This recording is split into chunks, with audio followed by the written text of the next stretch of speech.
कार्य समिति कृष्णनगरको अध्यक्ष म शिवप्रसाद घिमिरे बोलिरहेको छु।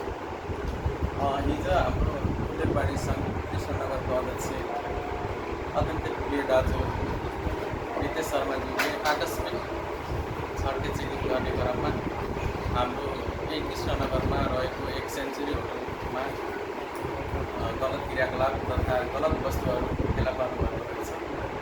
यो अत्यन्तै निन्दनीय छ र यो कानुन विपरीत कार्य हो। यस्तो कार्य गर्नु हुँदैन। यो समाजको लागि पनि खतराको कुरा हो र हाम्रो आउने भविष्य हाम्रा सन्ततिहरूलाई पनि हामीले गलत बाटो लिएर गइन्छ र यसले समाजमा दुर्गन्धित पार्ने नकारात्मक असर पार्ने हुँदा यो गैर कानुनी काम नगर्ने अथवा नगराउनेलाई म सम्पूर्ण आबद्ध होटल व्यवसायीहरूलाई पनि अनुरोध गर्न चाहन्छु।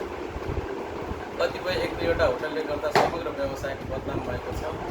यी त्यस्ता क्रियाकलाप गर्ने होटललाई यथाशीघ्र छानबिन गरी दोषीमाथि कडा कारबाही होस् भन्न पनि